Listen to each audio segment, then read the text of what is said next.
Il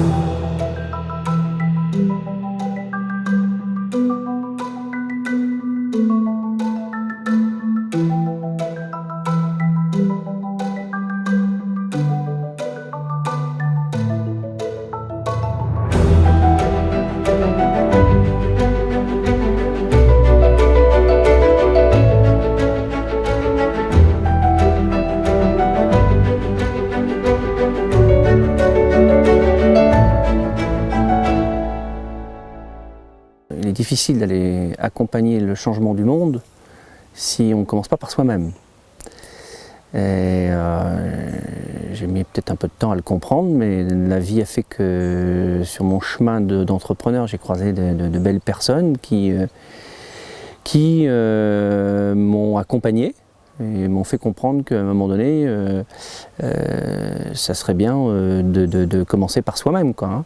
D'aller regarder ses blessures, d'aller regarder ses peurs, d'aller regarder ses croyances limitantes pour être mieux soi-même et mieux être en paix avec soi. Et à partir de là, c'est bien plus... tu as un autre regard sur les autres et sur les individus. Moi j'ai vécu une enfance, je suis fils d'agriculteur, une enfance, on n'a pas été malheureux, mais c'est quand même été un peu compliqué avec des blessures comme toute enfance, mais peut-être un peu plus que chez nous qu'ailleurs, avec des peurs où à l'époque nous l'expression d'émotion était quasiment interdite, hein. Fallait pas exprimer ses tristesses, fallait pas exprimer ses joies, fallait pas... Donc voilà, ça laisse des traces dans l'adulte que j'étais, et donc du coup et à un moment donné on se rend compte qu'on répète, il y a une répétition des mêmes erreurs ou des mêmes errements, et tu te dis mais enfin c'est pas possible quoi. Comment se fait-il que cette histoire se répète sans cesse, et parfois on pouvait même remarquer que des trucs qu'on aurait pu reprocher à nos parents, finalement ils nous arrivent aussi, comme si on portait mais comment on peut arrêter cette machine, quoi. Alors moi je suis fabricant de biostimulants, hein, donc biostimulants c'est des produits qui stimulent la vie, hein, donc à base de plantes, d'huiles essentielles, d'élixirs floraux, de silice, etc. Donc ces produits-là sont destinés aux agriculteurs. Stimuler le sol, stimuler le végétal, stimuler l'animal pour améliorer sa santé, tout simplement pour réduire les intrants, les chimiques, les engrais, les pesticides, les antibiotiques, etc. Donc comment ça m'est venu, c'est que tout simplement, moi je suis fils d'agriculteur et j'ai vu mes parents galérer toute leur vie pour pas gagner un rond.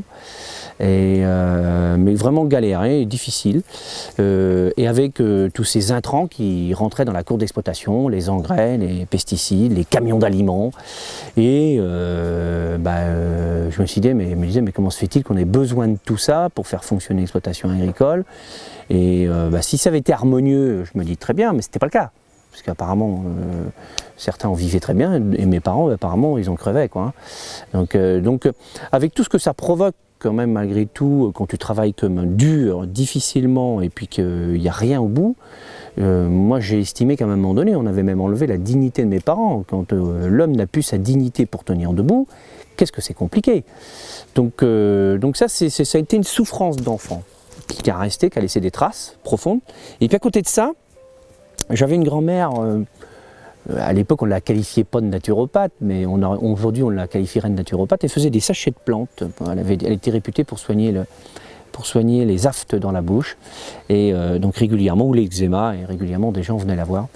Et je me souviens d'une expérience, j'avais je sais pas 12 ans, et des gens qui sont venus pour se faire soigner avec vraiment des symptômes apparents forts. Je me suis dit là quand même, la grand-mère elle pousse le bouchon un peu loin, si elle croit qu'elle va soigner avec ses plantes ces symptômes-là, bon, elle pousse un peu le bouchon, quoi. Hein. Et du coup, voilà, bon, ça se passe. Et quelques mois plus tard, les gens revenaient avec des cadeaux pour la remercier. Hein, donc les fameuses boîtes de gâteaux en ferraille à l'époque. et donc pour la remercier. Et donc là, j'étais surpris. Je me suis dit, mais enfin, la personne était intacte, quoi. Elle était remise de ses symptômes et tout. Je me suis dit, mais c'est génial, quoi. C'est les plantes de la grand-mère qui font ça. Et ça laissait une trace en moi. Je me suis dit, mais il y a quelque chose dans la nature là qu'il faut exploiter, quoi. Donc voilà, en sortie des études, moi, en 92, je me suis mis à vendre des produits classiques pour la nutrition animale, des minéraux, des vitamines, etc. Et je gagnais très très bien ma vie, mais royalement bien ma vie. Sauf qu'à un moment donné, je m'emmerdais. Parce que j'avais la sensation de ne pas apporter de la valeur ajoutée à mes clients finaux. Je me disais, mais alors il dit tous les mois, on passait tous les mois hein, chez nos clients avec notre camion, on faisait de la vente laissée sur place. Et je me disais, mais tous les mois, ils me réclamaient par exemple pour traiter 50 mammites, hein, des produits pour traiter 50 mammites. Je me disais, mais à un moment donné, je leur disais, mais écoutez, c'est bien, vous me faites super bien vivre, c'est sympa, mais vous pourriez vous poser la question de pourquoi les mammites sont là et traiter la cause plutôt que le symptôme, ça vous coûterait 50 fois moins cher. Et donc voilà, et à un moment donné, en 96, je me suis dit, bon allez Patrick, il faut que tu le fasses. Et donc je ne sais pas comment vraiment l'expliquer, comme si qu'on m'avait donné une mission et qu'il fallait que je remplisse cette mission. Voilà, j'ai écouté mes voix intérieures et je me suis dit, bon voilà, faut que j'y aille. Mais avec rien, puisqu'à l'époque, je me suis retrouvé j'ai fait des formations sur les plantes, sur les huiles essentielles, les élixirs floraux, la biodynamie, j'ai appris les algues, j'ai appris un certain nombre de choses, j'ai fait 4 ans de formation, de cours du soir, des bibliographies, et je me trouvais en formation avec des naturopathes humains. Donc il fallait que je prenne ce que j'apprenais, que je le défalque sur des animaux, ou sur le sol, ou sur les animaux, ou sur les végétaux, quoi. Donc voilà, quand je me suis approprié un certain nombre d'informations, en 2000, j'ai décidé de créer la marque, donc Vertal, avec une mission de poser sur la table. J'ai réuni une vingtaine d'agriculteurs en disant, écoutez, voilà, j'ai une volonté forte, c'est de trouver des solutions, produits et techniques qui permettent de vous accompagner pour que vous deveniez autonome et rentable dans votre système d'exploitation. Donc avec une approche qui est simple, qui est celui du traitement de la cause et non pas du traitement du symptôme, hein, donc sur un ensemble de l'écosystème agricole, donc en partant d'un bon sens agricole, qui est si j'ai une eau saine et si j'ai un sol sain, j'aurai des végétaux sains, si j'ai des végétaux sains, j'aurai des animaux sains, si j'ai des animaux sains, j'aurai des effluents sains, et si j'ai des effluents sains, ils retourneront au sol et ma boucle est bouclée.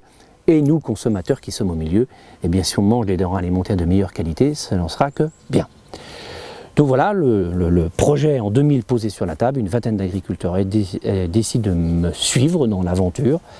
Ils servent un peu de cobaye, entre guillemets, où ils utilisent les produits. Je les réunis tous les 2 mois, ils me font les retours, et je fais de l'amélioration continue, comme ça pendant 10 ans.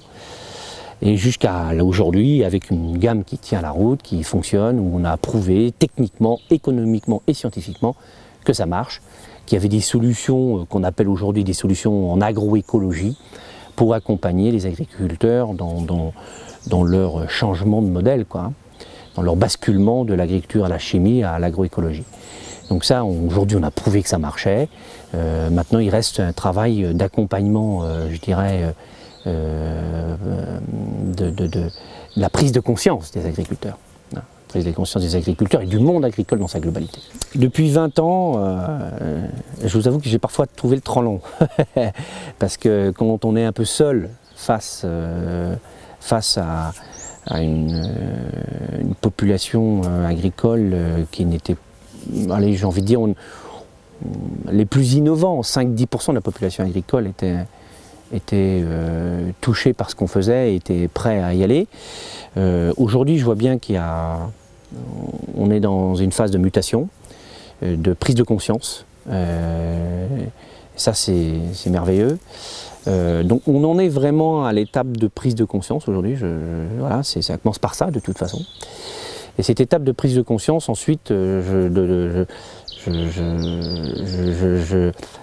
j'espère là maintenant qu'on va arriver après cette prise de conscience à l'action, quoi. Et je sens bien qu'on y est. Donc on sent bien qu'il y a une partie de la population qui bascule, mais on est toujours tenté, pour une certaine catégorie, de revenir toujours au passé, quoi. Parce qu'il suffit encore cette année, on parle de sécheresse, on parle donc de manque d'eau, etc. Et la sécheresse entraîne des développements de parasites. Je ne sais pas si vous avez entendu dans la presse, sur le maïs entre autres. Et donc du coup, il y a un soulèvement un peu de certains agriculteurs qui disent oui, mais on n'a plus d'insecticides pour détruire ces parasites, et avec la sécheresse, avec le manque d'eau, comment on va combattre tout ça? Et donc voilà, il y a des soulèvements, et puis ma crainte c'est que le ministère cède un petit peu en disant ah oui en effet, donc on va peut-être vous laisser un an de plus le droit d'utiliser tel pesticide ou deux. Donc voilà, comme ça va permettre d'aller mieux, quoi. Alors que les solutions, elles existent aujourd'hui. Il faut juste accepter de les regarder, de les voir, de les mettre en place, et de chasser des peurs ou des croyances, là encore, qui sont limitantes, quoi. Pour moi, réussir sa vie, il ne faut pas qu'on se trompe de chemin. On est avant tout des êtres spirituels qui expérimentent sur une planète Terre. Donc si on oublie ça, c'est un peu compliqué. Et je pense que dans ce monde du pouvoir, de l'argent et de la matérialisation, on a oublié cet acte essentiel qui est celui de la spiritualité. Il faut se reconnecter. Alors, je fais attention quand on dit spiritualité, parce que tout de suite, on assimile très vite ça au dogme religieux, ce qui n'a strictement rien à voir. Pour moi, la spiritualité, c'est que nous sommes qu'un. On est connecté à l'arbre, à la pierre, on ne forme qu'un. Donc c'est ça la spiritualité. Et j'aime beaucoup reprendre les propos des Indiens Kogi de Colombie. Que leurs deux raisons d'être quand ils se lèvent le matin, c'est de soigner la terre et de prendre soin d'eux. Eux, ils appellent ça calmer le cheval fou qui est en nous. Pour moi, c'est ça, réussir sa vie. C'est prendre soin de la terre, c'est prendre soin de soi et prendre soin des autres. Et prendre soin de soi, c'est prendre soin de tout le monde. Et moi, qui ai eu la chance de faire on peut dire oui, une thérapie familiale avec mon frère, ma soeur, mes neveux, ma mère, qui a fait un travail exceptionnel. À 76 ans, et à chaque fois que l'un d'entre nous travaillait sur un sujet qui avait une résonance familiale, on n'avait pas besoin de se le dire, on le sentait en nous. Cette vibration, elle est importante. Cette énergie, nous sommes qu'énergie finalement.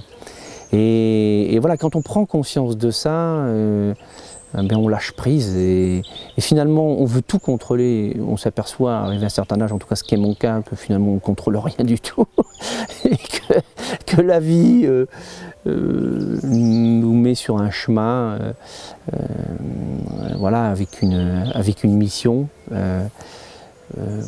On peut faire en sorte de ne pas la voir ou de ne pas la comprendre, mais en tout cas quand on ne la comprend pas, elle nous remet vite sur le droit chemin par des façons multiples. Donc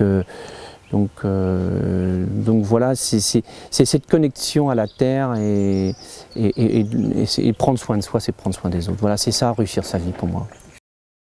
Et donc j'ai tombé avec une naturopathe qui m'a fait découvrir tout ça, la compréhension du fonctionnement humain, avec ses blessures, ses peurs, ses croyances, aussi son karma. Et donc voilà, comme je suis un curieux de nature, j'ai été, et je le suis toujours, en quête permanente d'apprendre pour mieux se connaître, parce que finalement l'être humain, c'est un être humain dans l'univers, dans le cosmos, quoi, hein. On est un grain de sable et on n'est rien, on n'a rien découvert encore de ce monde-là. On a tellement de choses à apprendre, on a un regard qui est celui de notre première paire de lunettes, mais on peut voir bien au-delà de ça. si on est un peu plus attentif et qu'on sort de notre restriction, quoi. Donc voilà, ce chemin, c'est une rencontre avec une naturopathe que je remercie 1000 fois. Et ensuite, voilà, une fois que vous êtes sur ce chemin-là, de toute façon, après, les rencontres viennent les unes derrière les autres. Elles se font d'elles-mêmes. Et pour moi, à un moment donné, c'est devenu une nécessité.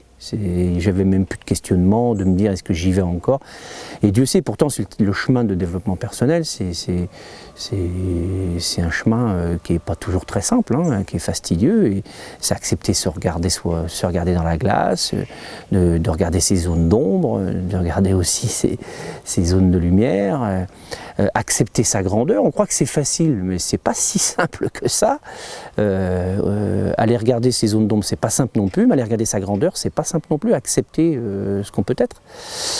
Et donc voilà, c'est un chemin que je fais perpétuellement, de rencontre en rencontre, et qui est devenu une nécessité absolue parce qu'avec le temps, je vois bien que, même si parfois c'est difficile d'aller au fond de soi, d'aller se regarder, je vois bien qu'en vieillissant, j'ai une paix intérieure de plus en plus profonde, que je me sens bien, que je me sens apaisé, que je me sens en harmonie avec l'écosystème, et voilà. Donc bon, je me dis c'est utile, quoi, c'est nécessaire, et je me sens du coup mieux aussi avec le reste du monde, puisque avant j'aurais peut-être pu être plus facilement dans le jugement, que là tu prends de la distance, et à un moment donné, même si quelqu'un peut se mettre en colère ou je ne sais quoi, tu te dis bon, il ne fait que parler de ses peurs finalement, hein, donc tu sais plus mettre de la distance aux événements et aux choses, alors qu'avant j'aurais pu tout prendre comme une agression personnelle. Là j'observe ce qui est, et voilà. J'aimerais bien parfois aller plus loin dans l'entreprise. Après, il faut respecter la vitesse de chacun. Et j'ai expérimenté pas mal de choses dans ce domaine. Et je me suis parfois un peu confronté à des murs, mais par ma responsabilité, hein, parce que je pense que voilà, il y avait quelque chose en moi, dans mon enthousiasme habituel, quand on apprend des choses et qu'on se sent bien et qu'on se sent mieux, qu'on se sent heureux, une volonté d'aller le partager, et d'aller le transmettre, avec joie, et puis envie de dire à tes collaborateurs ou à ta famille ou à tes amis, hey, on y va, quoi, hein. Quand tu vois les autres, enfin, quand toi tu te sens bien à travers le chemin que tu as fait, tu as envie de le transférer, sauf qu'on s'aperçoit parfois, par moments j'ai peut-être été avec des forceps un peu, et puis quand les gens sont pas prêts, ça a un effet totalement inverse, c'est que ça te revient en pleine gueule, quoi, hein. C'est terrible. Donc c'est là où faut expérimenter dans l'entreprise, parce qu'il n'y a pas de modèle, donc là j'ai expérimenté des trucs qui n'ont pas terriblement fonctionné jusqu'à maintenant. D'autres ont fonctionné. Après, j'ai un certain nombre de collaborateurs qui sont partis, qui m'ont dit merci, parce que ce qu'on a trouvé ici, on le trouvera nulle part ailleurs. Et c'est juste incroyable, l'expérience qu'on a vécue. Donc voilà, ça c'est déjà un beau cadeau. Donc voilà, on va continuer d'expérimenter, mais quand on expérimente dans ce domaine-là, moi je crois en effet à l'entreprise spirituelle de demain, je crois en ça, ça veut donc dire d'apporter plus de conscience, plus de contact à la terre. En plus nous on travaille dedans tous les jours, donc c'est quand même pas très compliqué, et donc de créer de l'éveil, parce que finalement est-ce que c'est pas en tant que dirigeant juste ça notre job, de semer des graines, et puis après chacun a le libre choix de les arroser ou pas. C'est une période pour moi de très forte évolution de conscience sur le monde d'après, et qui me prend beaucoup d'énergie d'ailleurs. Je remarque ça, ça Ça me prend beaucoup, beaucoup d'énergie. C'est une période où je passe un peu par toutes les couleurs. Il y a des moments où je me dis, mais oh là là là là là là là. Mais où va-t-on? On est perdu. On est perdu. Et il y en a d'autres, je me dis, oh là là, super, je pense que en même temps, ce qui nous arrive, j'ai envie de dire tant mieux, et va nous faire passer un monde nouveau. Et je pense que c'est plus que nécessaire. Donc voilà, mon cœur balance en ce moment entre ces deux mondes. Et c'est difficile justement de balloter comme ça. Hein. On fait des allers-retours dans la journée. Mais à la fois c'est chouette parce que c'est vrai que je suis en train de lire en ce moment un livre qui s'appelle L'effondrement. Mais plutôt écrit positivement. Donc c'est vrai que quand on regarde la courbe démographique du monde, la fin du pétrole, la montée de la température, des degrés. Quand on regarde tout ça, tu te dis oh mon Dieu, là c'est pas bon. et en même temps je me dis mais allez, allons-y quoi, allons-y. Et alors de toute façon on ne l'évitera pas. Je ne vois pas comment aujourd'hui. Enfin, là-dessus, je pense que l'ensemble des scientifiques du monde ont réussi à se mettre d'accord. On ne l'évitera plus. Mais je pense que, on est tous faits différemment, mais j'ai besoin, moi, en ce moment, de passer par cette prise de conscience de ce que la réalité des choses, qu'il ne faut pas nier. C'est pas la peine de les nier. Voilà, les choses, elles sont telles que ça. Et puis à côté, de l'autre côté, il y a le nouveau monde. Hein, tu te dis, le monde du vivant. Donc, on fait un constat, qui est celui que je viens de nommer. C'est super, génial, de toute façon, comme j'ai pas de baguette magique pour transformer les choses, super. Et qu'est-ce que je fais de ça? Et donc c'est là où le monde du vivant a toute sa place. Et là, je rebondis sur le monde du vivant. Et là, du coup, c'est pour ça que je dis que j'oscille entre le haut et le bas, parce que quand je suis en train de lire l'effondrement, je me dis pouh. Et puis quand je me dis, je suis en train de travailler sur mes projets à 20 ans du monde du vivant, là je me réjouis, là je me dis, c'est là que ça se passe quoi. Et en plus, je me dis, mais j'ai presque même envie de dire, mais pourquoi on n'y a pas été plus tôt quoi. Parce que c'est tellement enthousiasmant, c'est tellement super quoi. Donc voilà, moi je suis un optimiste de nature, je suis hyper confiant. L'humanité aura la ressource pour se transformer. Maintenant, il ne faut pas non plus être bisounours. Il n'y a pas de transformation sans douleur, sans souffrance, sans difficulté. Voilà, on passera par ça. Donc d'où l'importance d'être bien en soi et de travailler sur soi. Et à partir de là, on regarde le monde sur un autre angle, sur un autre œil. Et là, moi, des projets sur le vivant, j'en ai pour m'occuper jusqu'à ma mort, et qui sera, j'espère, le plus tard possible.